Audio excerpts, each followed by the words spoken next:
harian panjang. Saya percaya melalui pujian dan seperti yang dikatakan Evangelist Nick, di saat kita merasa tidak layak, merasa seperti kita tidak layak untuk menyembah, saya percaya itu saatnya dia akan memenuhi kita dan kasih kita kekuatan yang ekstra. Maka saya doa Tuhan akan ingat usaha kita datang ke gereja untuk menyembah. Bahkan di saat ini, setelah kerja dan setelah hari yang panjang, saya percaya Tuhan akan mendengar doa kita dan memberkati kita dan memenuhi kita dengan kekuatan yang baru dan kesehatan, dan juga secara rohani kita diperbaharui. Amin. Hari ini saya ingin sharing. Hari ini dan minggu depan 2 bagian saya akan membawa firman yang berjudul Melkizedek.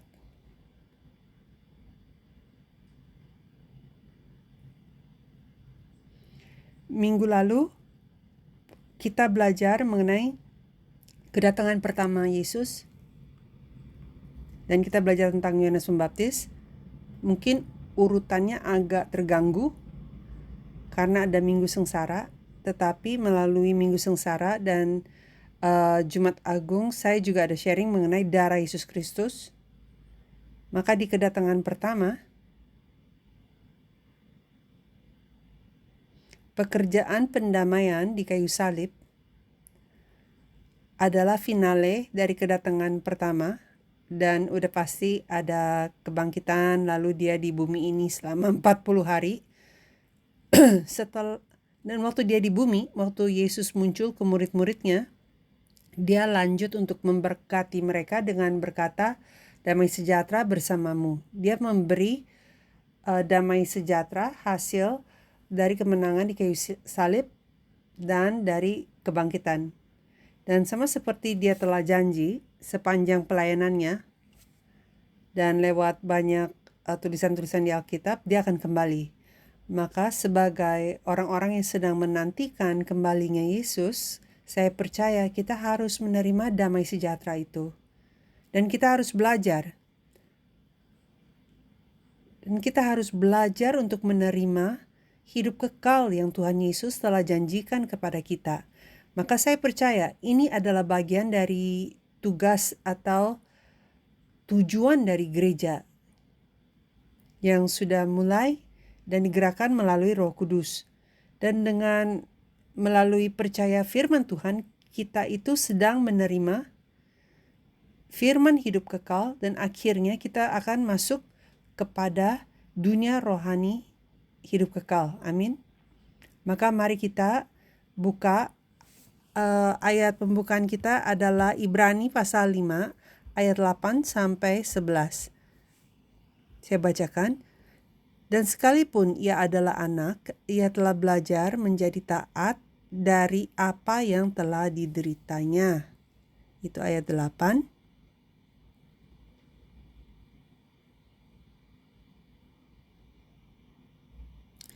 Dan sesudah ia mencapai kesempurnaannya, ia menjadi pokok keselamatan yang abadi bagi semua orang yang taat kepadanya.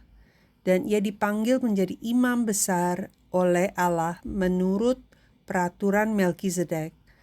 Ayat 11, tentang hal itu banyak yang harus kami katakan, tetapi yang sukar untuk dijelaskan, karena kamu telah lamban dalam hal mendengarkan. Inilah firman Allah. Jadi di sini dikatakan bahwa Yesus belajar ketaatan. Waktu dia di bumi ini, dia menderita dan dia disempurnakan yang menjadi pokok keselamatan yang abadi bagi semua orang yang taat kepadanya. Jadi dia menjadi sumber pokok keselamatan melalui kayu salib dan melalui kebangkitan, dan dia sekarang imam besar oleh Allah menurut peraturan Melkizedek. Maka Melkizedek ini adalah tokoh yang adalah konsep yang sangat penting dulu sebelum kita bilang dia adalah sebuah tokoh. Dan melalui peraturan Melkizedek itu Yesus menjadi imam besar kita yang memberi kepada kita hidup yang kekal. Jadi kalau kita ingin hidup kekal itu, kita harus datang ke Yesus, imam besar kita, menurut peraturan Melkizedek. Lalu setelah itu dikatakan tentang hal itu banyak yang harus kami katakan. Tetapi yang sukar untuk dijelaskan karena kamu telah lamban dalam hal mendengarkan. Apakah kamu dan saya orang-orang yang telah menjadi lamban dalam hal mendengarkan, atau kita itu adalah orang yang sangat ingin mendengar dan belajar? Apakah kita lambat? Ngantuk? Mari kita doa, karena kita sendiri tidak tahu. Mari kita berdoa agar Roh Kudus akan beri kepada kita pengertian. Dan tolong doa agar Roh Kudus akan bicara melalui pembicara ini atau speaker-speaker ini untuk beritahu kamu semua dan agar semua bisa mengerti, karena bukan dari pengetahuan atau pengertian kita. Tapi hari ini saya ingin sharing pendahuluan isi tentang Melkizedek, sejarahnya di belakangnya dan lain-lain. Melkizedek ini seperti kita tahu dan mungkin kita sudah pernah baca, dia adalah Raja Salem yang setelah itu Raja Salem di kota dari Yerusalem. Dia dikenal sebagai imam Allah yang tertinggi, Raja Salem, yang setelah itu menjadi Yerusalem. Dia Raja Salem menjadi Yerusalem, tapi dalam Salem itu artinya damai. Oleh karena itu Alkitab menerjemahkannya sebagai Raja Damai. Dia adalah Raja. Melkizedek datang dari kata Zadok. Zedek juga artinya kebenaran.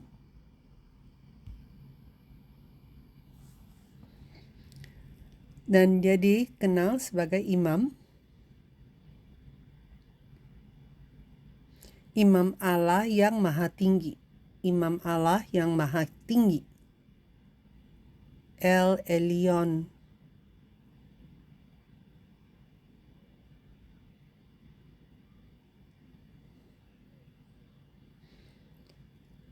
Banyak opini dari para pelajar, komentar mengenai siapa ini dia. Ada yang bilang, ada pandangan yang bilang dia adalah Mikael, malaikat Mikael, atau Sem, anaknya Nuh yang masih hidup di zaman Abraham. Ada juga yang bilang mungkin dia adalah inkarnasi dari Roh Kudus. Dan ada yang juga bilang bahwa dia adalah orang Kanaan, imam kafir. Ada yang bilang dia adalah imam besar yang lebih besar dari Yesus. Tetapi secara umumnya ada 3 kategori atau 3 opsi untuk mengerti, atau 3 pandangan. Yang pertama, dia adalah semacam Yesus Kristus. Semacam artinya seperti Yunus atau Yusuf menjadi semacam Kristus, artinya adalah seseorang. Dia bukan Tuhan, dia bukan Yesus, tetapi seseorang melalui hidupnya Tuhan gunakan untuk menjadi bayangan, untuk kasih tanda Yesus itu nanti akan seperti apa. Seperti gambaran saja gitu. Yang kedua, Kristofni, artinya munculnya Yesus, munculnya Kristus.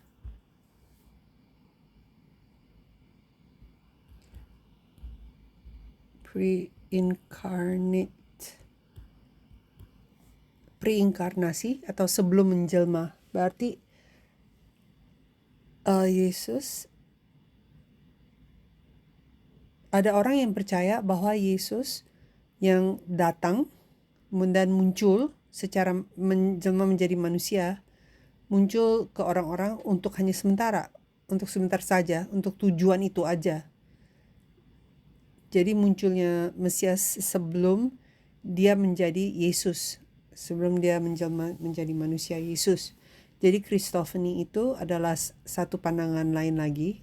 Ada satu lagi pandangannya bahwa Melkizedek ini adalah hanya tokoh yang dulu ada dalam sejarah, seperti seorang imam Kanaan yang sebenarnya adalah anaknya Nuh yang bernama Shem dan lain-lain. Dan di dalam Alkitab ada muncul 3 tempat di mana kita bisa menemukan nama Melkizedek ini. Sebenarnya Melkizedek ini muncul di Kejadian 14. Kejadian pasal 14, dia muncul ke Abraham. Dan kira-kira 1000 tahun kemudian, kurang lebih, nama dia muncul lagi di kitab Mazmur 110. Berhubungan dengan Raja Daud. Dan kurang lebih 1000 tahun lagi, nama dia muncul lagi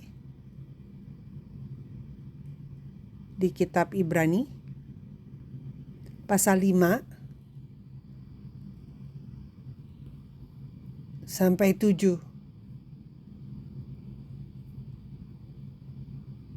Dan dia dikatakan seperti Yesus anak Allah. Kita lihat 3 nama ini di mana? Ini seperti di Matius pasal 1 silsilah.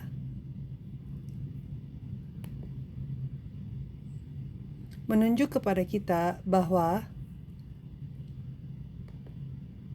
pekerjaan penebusan ini sesuatu yang spesial mengenai Abraham dan Daud di luar dari Adam. Mereka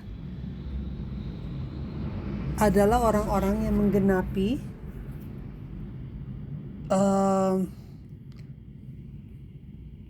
menggenapi tugas sebagai raja dan imam.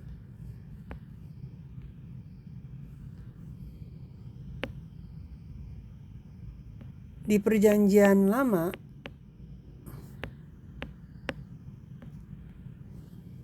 kita pernah belajar bahwa ada raja-raja yang dikutuk Tuhan karena mereka berusaha untuk menyembah seperti imam. Kenapa? Karena raja dan imam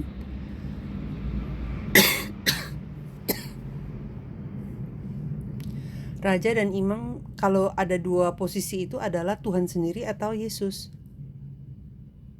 Kenapa? Karena dua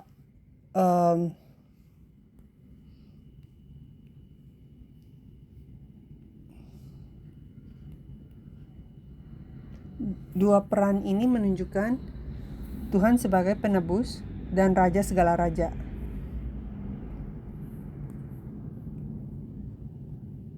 Oleh karena itu,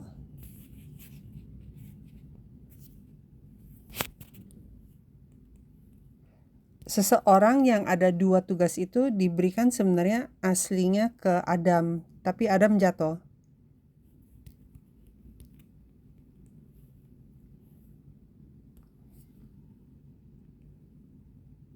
Tapi dia lepas peran itu di saat dia mentaati si ular.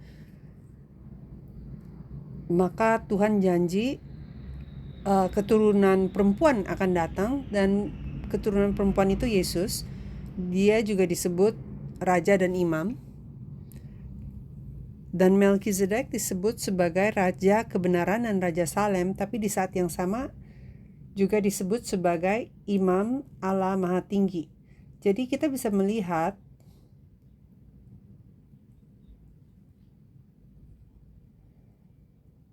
kalau kita lihat dalam hubungan Abraham, Daud, dan Yesus menunjuk kepada kita pesan yang sangat penting.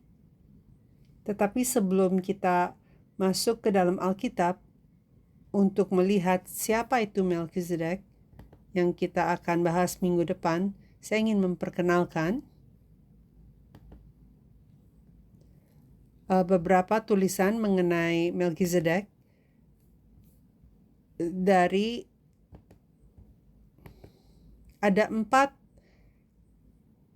sumber di luar Alkitab yang bicara mengenai Melkizedek. Yang pertama adalah Dead Sea Scroll. Recording in progress. Dead Sea Scroll, saya harap pada tahu Dead Sea Scroll itu apa.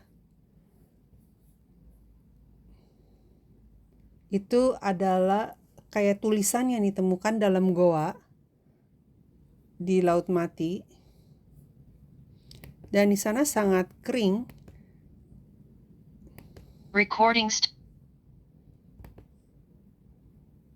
Jadi tulisan ini ditemukan oleh seorang anak yang main soccer, main sepak bola, dan bola itu masuk dan membuat sebuah suara. Dan mereka bilang ini suara apa? Dan mereka masuk dan menemukan ada dokumen, dan ada yang bilang mungkin tulisan-tulisan setelah zaman Yesus yang mereka coba awetkan isi Alkitabnya. Dan banyak goa dokumen ini. Dan salah satu dokumennya yang disebut 11Q Melkizedek, ada isi tentang Melkizedek. Kenapa disebut 11Q? Karena 11Q itu adalah angka goa di mana ditemukan dokumen ini. Dan karena bicara mengenai Melkizedek, maka gulungan kitab ini disebutnya sebagai Melkizedek. Recording stopped. Jadi diawetkan dan dibilang bahwa ini ditulis kurang lebih di 50 SM sampai 50 AD di tahun 1965. Dan dalam tulisan ini, sama seperti banyak tulisan Yahudi,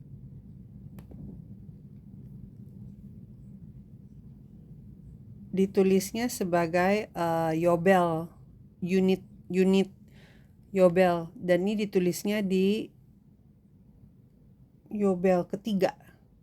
Yobel itu mulai dari kapan? Dari zaman padang gurun, dan mulai hitung Yobelnya.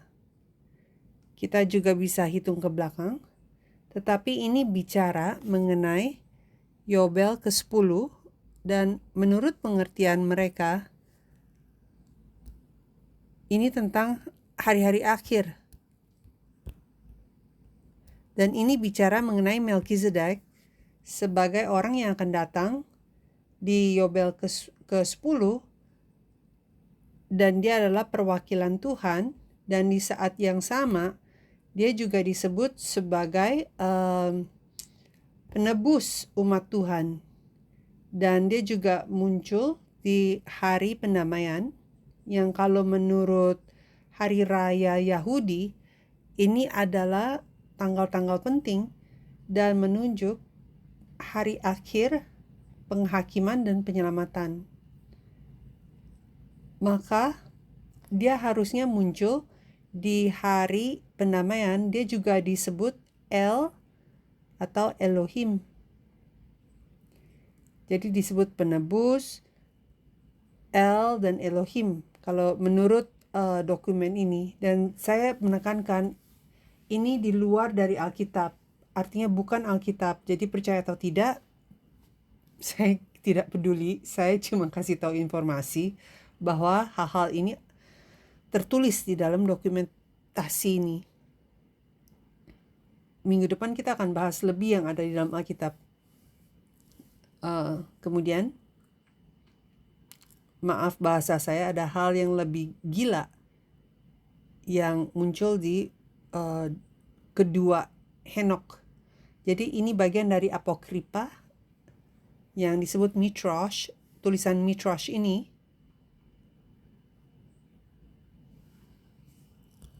ajaran Rabi tentang Torah. Jadi ajaran tentang dan cerita latar belakang, cerita yang sejarah di belakang untuk menjelaskan tentang Torah ini sendiri. Ada banyak buku. Saya dengar dari seorang rabi, ada Alkitab, lalu ada buku yang menjelaskan Alkitab, dan ada juga buku-buku yang menjelaskan buku itu yang menjelaskan Alkitab. Jadi harus baca semua itu, dan sangat sulit untuk masuk ke Alkitab dan baca Alkitabnya sendiri. Oleh karena itu, dia menjelaskan hal itu kepada saya untuk kasih tahu kepada saya bahwa banyak orang Yahudi tidak baca Alkitab. Tolong jangan kutip saya, karena ada juga banyak orang Yahudi masih membaca dan menghafal Alkitab setiap hari. Tetapi orang ini yang menjelaskannya sedang bicara mengenai orang-orang Yahudi yang tidak beragama, terlalu fanatik atau orang sekuler. Lalu dua Henok ini yang ditemukan di Apokripa. Apokripa ini kan tulisan di luar Alkitab. Midrash menjelaskan mengenai Kejadian pasal 5, terutama mengenai Henok. Dan ada 2 volume. Jadi ada Henok pertama dan Henok kedua, buku yang panjang kayak 1 Raja-Raja, 2 Raja-Raja. Jadi ada banyak cerita, hal-hal yang sangat sulit kadang untuk kita terima. Dengar cerita ini. Nuh ada saudara yang namanya Nir. Dia menikah dengan perempuan Sopanim. Nir dan Sopanim ini suami istri, tidak punya anak, tidak bisa hamil. Dan mereka berdoa Tuhan akan berikan anak kepada mereka. Dan ada waktu di mana mereka tuh pisah, nggak tahu kenapa, dan secara fisik nggak bisa ketemu. Tetapi di saat itu, saat pisah, istrinya menjadi hamil. Mujizat, secara sujizat. Dan waktu dia sadar dia hamil, dia sangat kaget, dia mati. Dan Nuh dan Nir dengan rasa sedih taruh tubuhnya, mayatnya di sana dan pergi untuk mempersiapkan pemakamannya. Dan waktu kembali untuk ambil mayatnya dan melihat bahwa di ranjang di kaki dia ada anak yang sudah gede. Dan waktu anaknya buka mulut, dia memuji Tuhan. Maka diberikan nama Melkizedek. Itu cerita di kitab 2 Henok.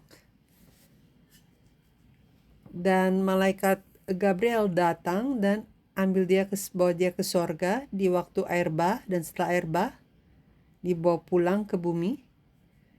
Dan dia adalah imam pertama yang mendirikan peran imam setelah air bah.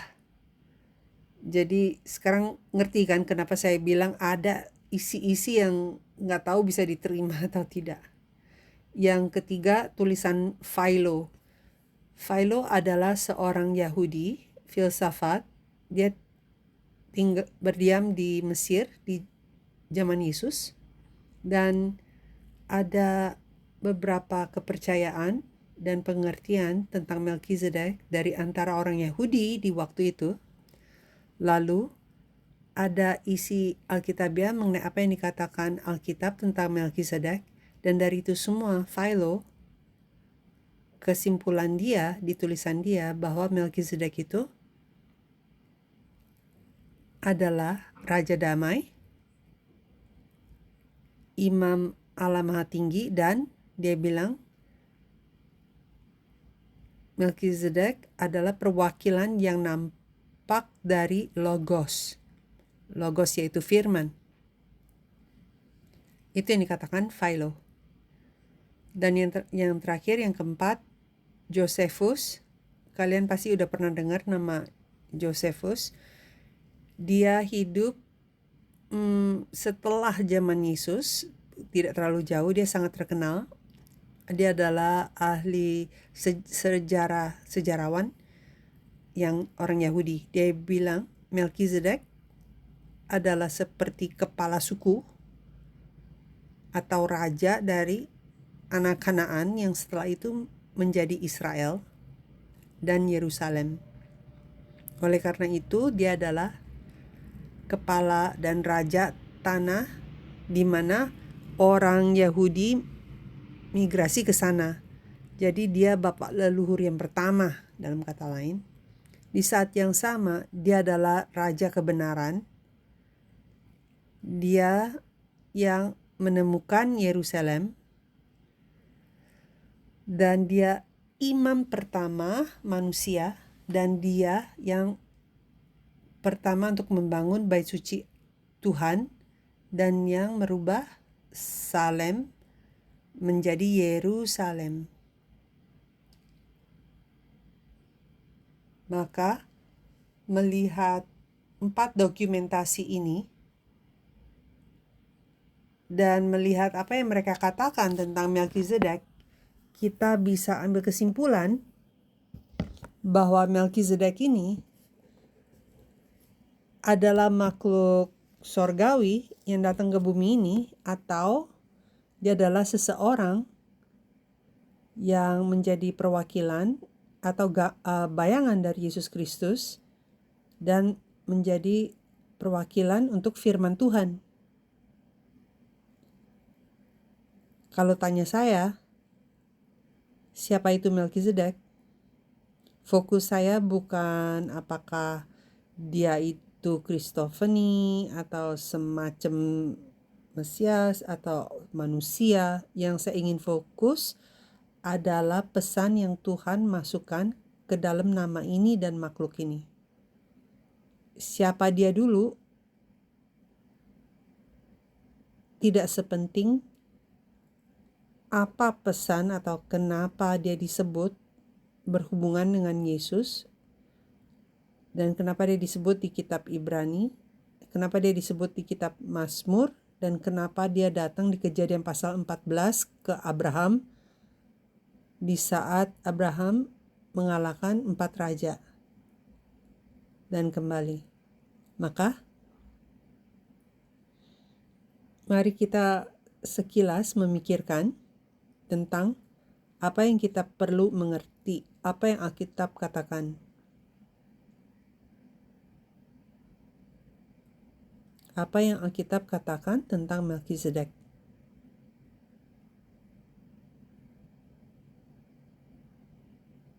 Ibrani pasal 5 ayat 12 sampai 14. Mari kita baca ayat ini. 12 sampai 14. Tadi kita udah baca ayat 8 sampai 11. Jadi sekarang kita baca 11 sampai 14. Sebab sekalipun kamu ditinjau dari sudut waktu, sudah seharusnya menjadi pengajar, kamu masih perlu lagi diajarkan asas-asas pokok dari penyataan Allah, dan kamu masih memerlukan susu, bukan makanan keras. Sebab barang siapa masih memerlukan susu, ia tidak memahami ajaran tentang kebenaran, sebab ia adalah anak kecil. Tetapi makanan keras adalah untuk orang-orang dewasa yang karena mempunyai panca indera yang terlatih untuk membedakan yang baik daripada yang jahat. Jadi dia mulai bagian ini di ayat 11 dikatakan mengenai Melkizedek kan, tentang hal itu. Hal itu tuh Melkizedek di ayat 11. Dan di ayat 9 itu tentang Yesus, dan ayat 10 dan ia dipanggil menjadi imam besar oleh Allah menurut peraturan Melkizedek. Lalu ayat 11 itu tentang hal itu tuh Melkizedek. Banyak untuk kita harus katakan, tetapi sukar untuk dijelaskan karena kamu telah lamban dalam hal pendengaran. Kenapa?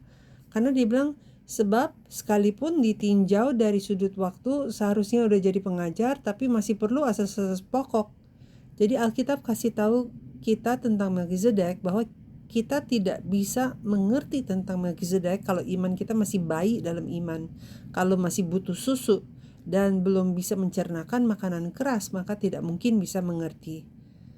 Dan di sini beritahu kepada kita, kalau kita tidak terbiasa dengan firman kebenaran, karena kita masih bayi dalam iman, maka kita tidak akan bisa mengerti. Dan kalau kita tidak bisa makan makanan keras melalui dilatih dan kesengsaraan, dicobain untuk yang Tuhan kasih untuk kita bisa membedakan baik dan jahat, kalau gitu nggak bisa mengerti katanya. Maka itu membuat Melkizedek seseorang yang lebih spesial dari yang kita bayangkan. Seseorang yang kita ingin tahu itu siapa. Di saat ada yang bilang kita nggak bisa mengerti, di saat itu kan kita lebih mau mengerti lagi kan. Kalau ada yang bilang jangan disentuh, di saat itu kita mau sentuh kan. Maka penulis kitab Ibrani sangat menekankan kepentingan Melkizedek. Satu hal yang kita perlu mengerti dengan benar sebelum kita belajar tentang Melkizedek adalah perbedaan antara dunia rohani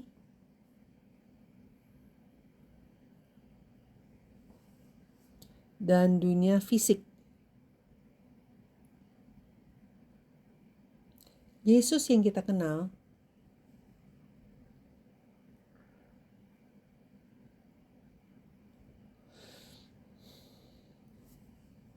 kita mengenal dia dari kapan? Kapan kita mengenal tentang Yesus? Kalau kita pikirkan tentang Yesus, yang masuk ke pikiran kita apa? Gak tahu bagaimana, bagi saya itu adalah fotonya Yesus yang saya pernah lihat, lukisannya. Yesus yang mirip yang kayak bule, ada bewok di kayu salib. Tapi kita mengenal dia dari Yesus menjelma menjadi manusia. Waktu dia datang ke bumi ini, itu artinya inkarnasi. Sebelum itu apakah Yesus sudah ada belum? Kalau ada, kapan? Ini Kejadian pasal 1. Apakah Yesus sudah ada di Kejadian pasal 1? Ini adalah titik permulaan di mana Tuhan memutuskan dan waktu berjalan.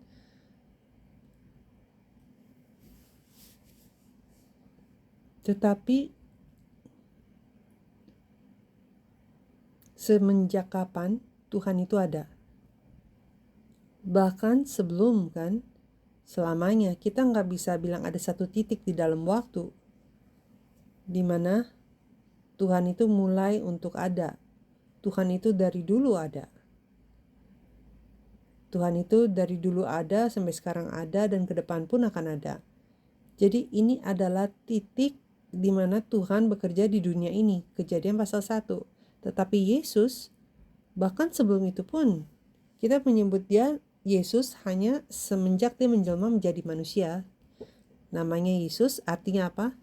Di Matius pasal 1 ayat 21, arti namanya adalah dia akan datang untuk menyelamatkan umatnya dari dosanya. Maka nama Yesus itu ada tugas waktu dia datang ke bumi ini.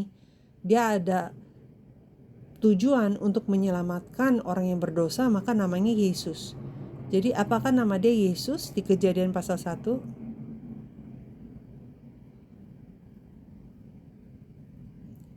Apakah nama dia Yesus dulu? Karena Yesus itu adalah nama yang memberi tanda tentang dirinya. Jadi Yesus tidak terbatas waktu atau ruang, tetapi dia lompat ke zaman kita, dalam ruang kita dan waktu kita, dan menjadi manusia. Dan kita memikirkan Yesus semenjak Yesus itu dilahirkan kan, tapi aslinya Yesus itu dari dunia rohani. Dia masuk ke dalam dunia fisik. Kenapa? Dan dari dunia rohani menjadi dunia fisik, itu juga digambarkan bahwa dia masuk ke dalam silsilah. Jadi apakah dia bagian dari silsilah secara teknis kalau kita pikirkan itu Yesus? Ini Matius pasal 1 ini dan Lukas pasal 3 silsilah siapa? Silsilah Yusuf dan Maria kan? Tetapi apakah Yesus sungguh-sungguh keturunan Yusuf dan Maria? Dia datang melalui mereka, melalui Maria masuk ke rumah Yusuf, tetapi dia sebenarnya gak ada urusan dengan silsilah manusia itu kan. Tapi dia masuk ke dalam silsilah itu untuk menunjuk kepada kita bahwa dia datang untuk menggenapi nubuat mengenai keturunan perempuan, dan dia masuk ke dalam silsilah kita untuk menyelamatkan kita. Maka tujuan utama dan fokus bukan dia masuk ke dalam silsilah, tapi tujuan dia apa? Untuk keluarkan kita dari silsilah itu. Iya kan? Agar kita bisa masuk kemana? Ke dunia rohania. Sekarang kita harus memikirkan hal ini. Di sini di bumi ini kita ada roh dan tubuh kan? Kita ada roh dan tubuh. Di sorga kita ada apa? Hanya roh? Di sorga kita juga ada roh dan tubuh. Apakah sama? Apakah sama seperti roh tubuh di bumi? Yesus menunjukkan setelah Yesus bangkit, Yesus juga ada roh dan tubuh. Tapi beda. Beda kan? Di sorga kita tidak tahu di mana, tetapi di sorga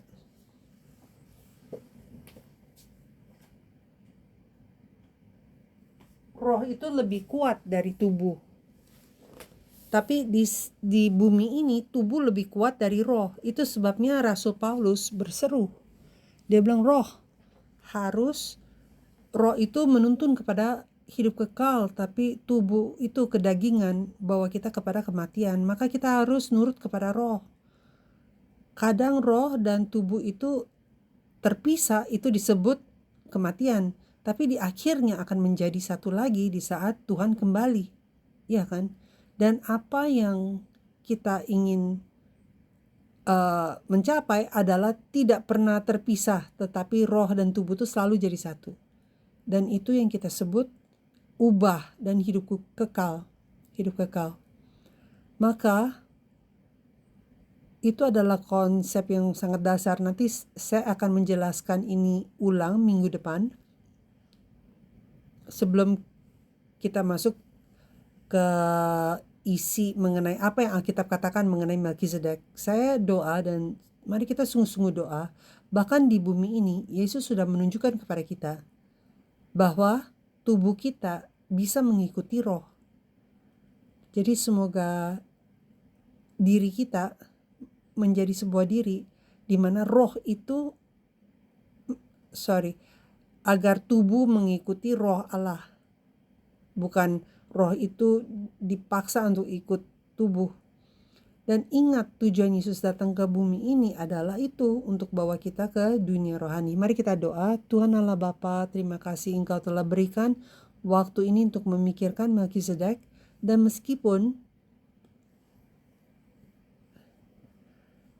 hamba yang lemah ini mungkin kurang sukses untuk menjelaskan dengan jelas, kami doa agar Roh Kudus-Mu akan izinkan agar firman-Mu bisa dimengerti di dalam hidup kami dan bantu kami untuk sungguh-sungguh percaya dunia rohani-Mu yang Engkau ingin kami masuk, yang telah dibuka melalui Yesus Kristus punya darah dan melalui kematiannya di kayu salib dan kebangkitannya. Dan Allah Bapa, kami doa agar kami bisa menerima damai sejahtera yang Tuhan Yesus telah berikan kepada kami untuk kami nikmati. Dan Bapa, izinkan kami untuk bisa mengerti tentang Melkizedek dengan benar, agar kami juga bisa mengikuti imam besar kami dalam peraturan Melkizedek. Terima kasih untuk kasih karunia. Dalam nama Tuhan Yesus kami doa.